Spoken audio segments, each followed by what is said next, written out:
कृष्णा। मैं नीलम आप सभी का आपके अपने चैनल प्रभु भक्ति संगीत में हार्दिक स्वागत करती हूँ। आज माघ मास के शुक्ल पक्ष की पूर्णिमा तिथि है और आज माघ मास समाप्त हो जाएगा।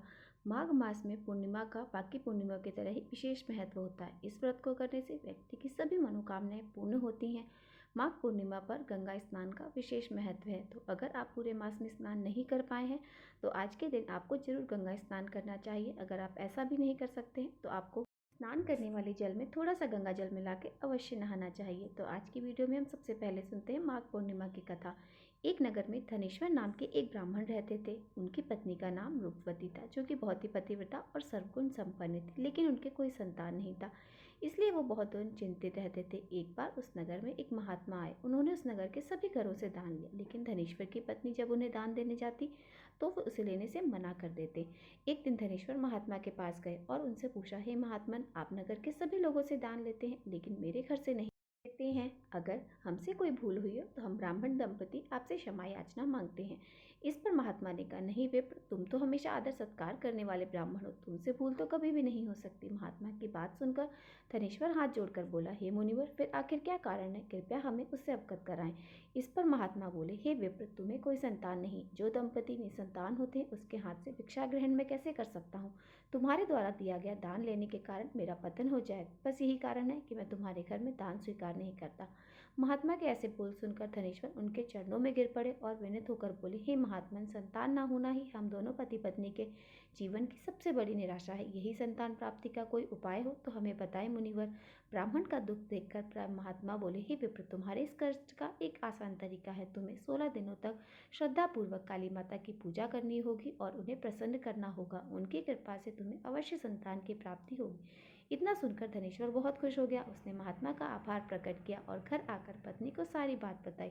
इसके बाद धनेश्वर ने माँ काली की उपासना के लिए वन में चले गए और ब्राह्मण ने पूरे 16 दिनों तक काली माता की पूजा की और उपवास रखा। उसकी भक्ति देखकर और विनती सुनकर काली माता ब्राह्मण के सामने आई और बोली, हे धनेश्वर, तुम निराश मत हो। मैं तुम्हें संतान के रूप में संतान प्राप्ति का वरदान देती हूँ, लेकिन 16 वर्ष की अल्पायु में ही उसकी मृत्यु हो जाएगी। काली माता ने यह कहा, यदि तुम पति पत्नी विधि पूर्वक 32 पूर्णिमा का व्रत करोगे तो तुम्हारी संतान दीर्घायु हो जाएगी। प्रातःकाल जब तुम उठोगे तो तुम्हारे यहाँ एक आम का वृक्ष दिखाई देगा।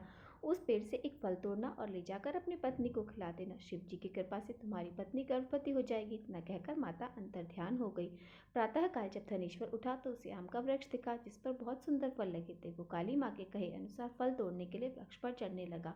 उसने कई प्रयास किए, लेकिन फल तोड़ने में असफल रहा। तभी उसने गणेश भगवान का ध्यान किया और गणपति की कृपा से इस बार वो वृक्ष पर चढ़ गया और उसने फल तोड़ लिया। धनेश्वर ने अपनी पत्नी को फल खिला दिया, जिसे खाकर वो कुछ समय बाद गर्भवती हो गई। दंपति काली माँ के निर्देशानुसार हर पूर्णिमा पर दीप जलाता। कुछ दिन बाद भगवान शिव की कृपा हुई और ब्राह्मण की पत्नी ने एक सुंदर बेटे को जन्म दिया, जिसका नाम उन्होंने देवीदास रखा। जब पुत्र 16 वर्ष का होने का हुआ तो माता पिता को चिंता होने लगी कि इस वर्ष उसकी मृत्यु ना हो जाए। इस पर उन्होंने देवीदास के मामा को बुलाया और कहा, तुम देवीदास को विद्या अध्ययन के लिए काशी ले जाओ और 1 वर्ष बाद वापस आना। दंपति पूरी आस्था के साथ पूर्णमासी का व्रत कर पुत्र की दीर्घायु के लिए कामना करने लगे। काशी प्रस्थान के दौरान मामा भांजे गाँव में गुजर रहे थे। वहाँ एक कन्या का विवाह हो रहा था।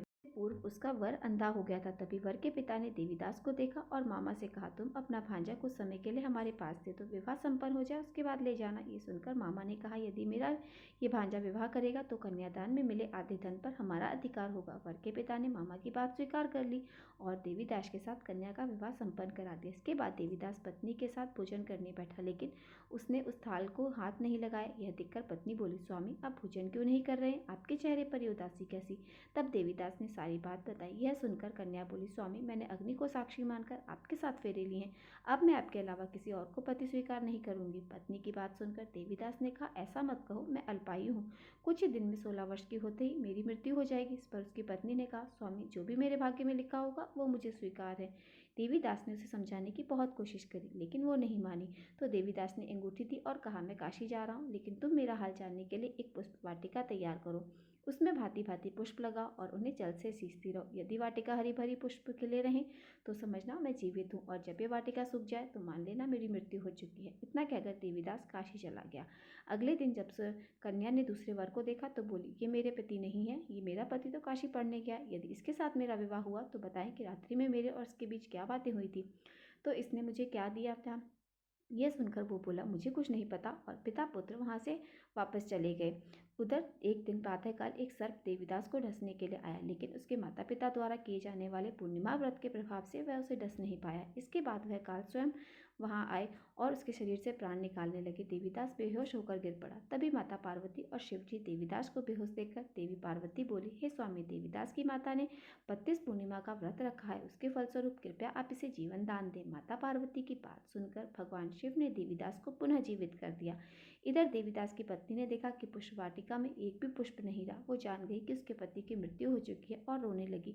तभी उसने देखा वाटिका फिर से हरी भरी हो गई। ये देखकर वो बहुत प्रसन्न हुई और उसे पता चल गया कि देवीदास को प्राणदान मिल चुका है। जैसे ही देवीदास 16 वर्ष का हुआ, मामा भांजा काशी से वापस चल पड़े। रास्ते में जब वो कन्या के घर गए तो उसने देवीदास को पहचान लिया और प्रसन्न हुई। तभी धनेश्वर और उसकी पत्नी भी पुत्र को जीवित पाकर जो हर्ष के साथ रहने लगे। तो पूर्णिमा के व्रत के प्रभाव से उनकी हर मनोकामनाएं पूर्ण हुई और वह हर्ष खुशी से अपने जीवन व्यतीत करने लगे। जो व्यक्ति श्रद्धापूर्वक पूर्णिमा का व्रत रखता है, कथा सुनता है, उसे संतान का सुख मिलता है और सारी मनोकामनाएं पूर्ण होती हैं। आज आप सुनेंगे माघ मास महात्म का अंतिम अध्याय। आज ये महात्म समाप्त हो जाएगा। आप सभी का बहुत बहुत आभार जो अपना कीमती समय निकालकर इन कथाओं को लगातार सुना, और उम्मीद करती हूँ आने वाले फागुन महीने में भी आप हमारे चैनल पर इसी तरह फागुन मास के महात्म की कथाएं भी सुनते रहेंगे। अब हम सुनते हैं माघ मास के महात्म का आगे का अध्याय। आगे के अध्याय में राजा वसुसेन ने जीवन काल में बहुत से दान किए थे। उस दान के ही प्रभाव से वे दिव्य वस्त्रधारी और दिव्य रत्नों से विभूषित होकर श्रेष्ठ विमान पर बैठकर स्वर्गलोक कर गए। पर वहां जाने पर भी उनको भूख की पीड़ा घिरा रही थी। उनका मन प्यास के कारण बहुत दुखी और व्याकुल था। उनका मुंह सूखा जा रहा था। उन्होंने इंद्र के निकट जाकर कहा, हे सुरश्रेष्ठ, मुझे भूख प्यास बड़ा कष्ट दे रही, इसका क्या कारण है, बताइए। हे सचिपति, भूख से अत्यंत पीड़ित रहने वाले पुरुष इन दिव्य आभूषणों, वस्त्रों, विमान से क्या सुख मिलता है। तब देवराज इंद्र कहने लगे, राजन, तुमने असंख्य दान किए परंतु कभी किसी को अन्न अथवा जल नहीं दिया। इस कारण तुम स्वर्ग में भूखे प्यासे रहते हो, इस लोक और परलोक में सनातन तृप्ति की इच्छा रखता हो, और सदा दक्षिणा सहित अन्न और जल का दान देना चाहिए। अन्न और जल का दान न करने के कारण ही तुम स्वर्ग में दिव्य आभूषणों से विभूषित और श्रेष्ठ विमान पर सवार होकर भी भूख से पीड़ित हो। तब राजा कहने लगे, देवराज, क्या कोई ऐसा उपाय है जिससे यह मेरी तीव्र शुद्धा पिपासा अर्थात मेरी भूख और प्यास शांत हो सके। देवराज इंद्र बोले, उपाय तो है। अगर तुम्हारा कोई पुत्र सदा ब्राह्मणों के लिए अन्न और जल दे तो तुम्हें तृप्ति प्राप्त हो सकती है, परंतु तुम्हारा पुत्र भी तुम्हारे लिए संकल्प करके ब्राह्मणों को अन्न और जल नहीं देता। हे देवराज इंद्र और राजा वसुसेन में यह बात हो ही रही थी कि वहां ब्रह्मलोक से देवर्षि नारद आ पहुंचे। तब देवराज ने नारद जी को विधिपूर्वक अर्घ्य प्रदान करके आदर से कहा, हे मुनिवर, आप कहाँ से आए हैं और यहाँ आने के लिए क्या प्रस्तुत हुए हैं। तब नारद जी कहने लगे, नारायण नारायण देवराज, मैं ब्रह्मलोक से आया हूँ और तीर्थ यात्रा के लिए भूतल पर जा रहा हूँ। तब राजा बोले, मुनिश्रेष्ठ, मुझ दिन पर भी कृपा कीजिए। पृथ्वी पर मेरा पुत्र सत्यसेन आनर्त देश का स्वामी है। उससे कहिए कि मैं तुम्हारे पिता को इंद्रलोक में देखा है और उनका शरीर भूख प्यास से पीड़ित है, और देवताओं में रहकर भी उनका मन अत्यंत दीन और दुखी है। इसलिए यदि तुम मेरे पुत्र हो तो सरस्वती की रक्षा करते हो तो प्रतिदिन ब्राह्मणों को मिष्ठान, धान और जल दान करते रहो। फिर तथास्तु कहकर मुनि श्रेष्ठ नारद जी ने राजा को संदेश सुनाने की प्रतिज्ञा की और देवराज इंद्र से विदा लेकर वे पृथ्वी लोक की तरफ चल पड़े।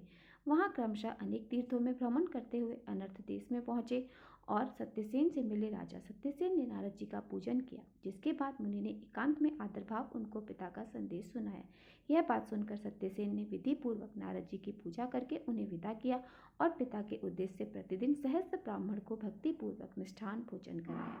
धर्म संबंधी अन्य सभी कार्यों को छोड़कर ग्रीष्म काल में विशेष रूप से प्याऊ चलाने की व्यवस्था की। इस प्रकार अन्न और जल के दान में लगे हुए राजा सत्यसेन के राजा से में भयंकर अनावृष्टि हुई, यानी कि बिल्कुल भी वहां वर्षा नहीं हुई और सूखा पड़ गया, जिसके कारण अन्न और खेती नष्ट होने लगी। तब देवराज इंद्र ने 12 वर्षों तक पृथ्वी पर जल नहीं बरसाया, जिससे सभी लोग भूख प्यास से व्याकुल हो गए। उस समय राजा सत्यसेन पहले की तरह ब्राह्मणों को अन्न दान नहीं कर सके। तब उनके पिता स्वप्न में दर्शन देकर बोले, पुत्र, तुम्हारे रहते हुए मैं स्वर्ग में स्थित होकर भी भूख प्यास से व्याकुल हूँ। अतः हे पुत्र, तुम अन्न दो, मिष्ठान दो और जल का दान करो। यह स्वप्न देखने से राजा को बड़ा दुख हुआ। अन्न के अभाव के संबंध में उन्होंने मंत्रियों के साथ बैठकर सलाह की और कहा कि मैं अनाज के लिए भगवान शंकर की आराधना करूंगा, तब तक आप इस राज्य की सदा रक्षा करते रहो। फिर उन्होंने हाटकेश्वर क्षेत्र में जाकर भगवान शंकर की स्थापना की और यम नियम से वे उनकी भली भांति आराधना करने लगी। 1 वर्ष पूरा होने पर भगवान शिव संतुष्ट हुए और राजा से इस प्रकार बोले, हे भक्त, तुम इच्छानुसार अपना वर मांगो। तब राजा बोले, हे देव में देवेश्वर, मैंने अन्न की प्राप्ति के लिए आपकी आराधना की है, इसलिए आप मुझे शीघ्र ही असंख्य अन्न प्रदान कीजिए।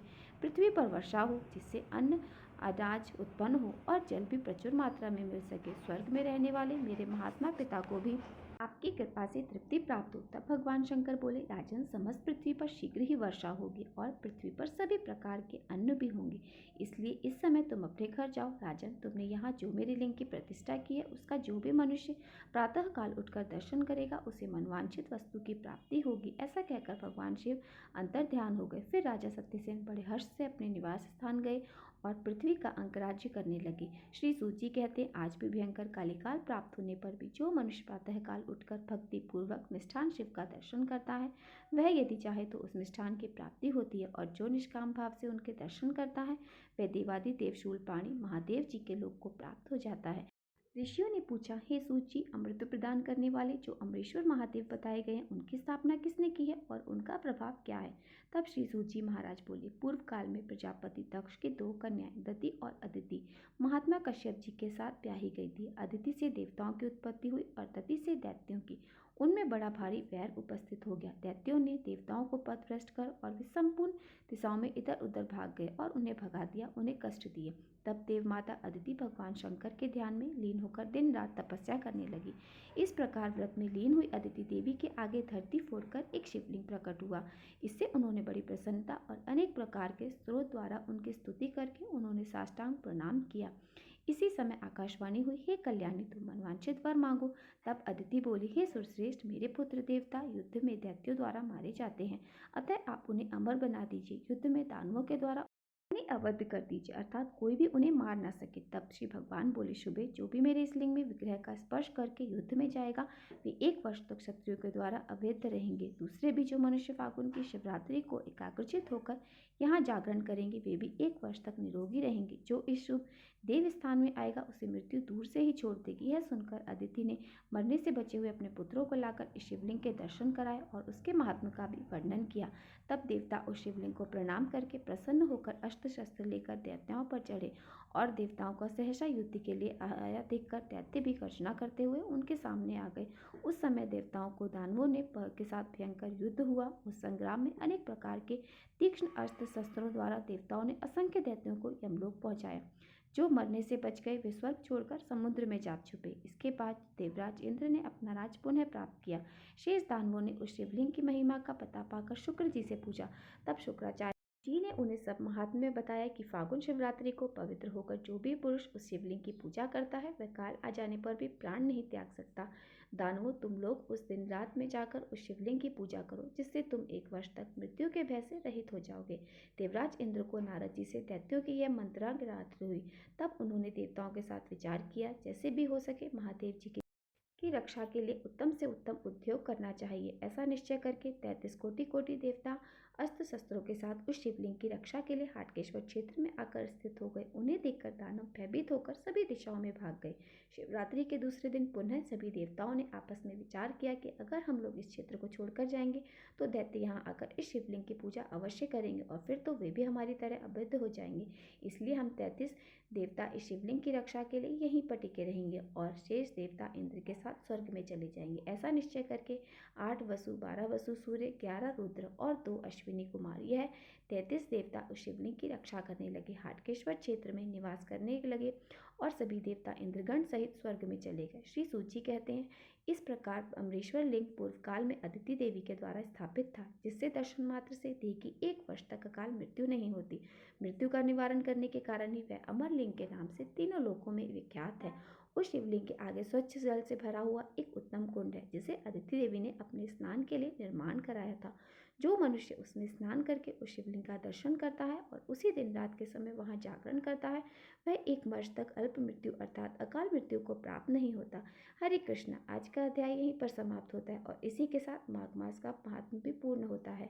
इन कथाओं को सुनने का पूरा पुण्य तभी मिलता है जब कुछ दान भी किया जाए। तो कथा सुनने के बाद आपसे जितना हो सके माघी पूर्णिमा के दिन अगर आपकी श्रद्धा और सामर्थ्य हो तो गरीब लोगों को आप कुछ भी वस्तु दान कर सकते हैं और उनकी काम में आने वाली किसी भी वस्तु का ध्यान कर सकते हैं, या फिर आपका जितना सामर्थ्य हो आपको अवश्य दान करना चाहिए। माघी पूर्णिमा के दिन स्नान के बाद आप दान अवश्य निकालें। कृष्ण जी की कृपा सदैव आप पर और आपके समस्त परिवार पर बनी रहे। हरे कृष्णा।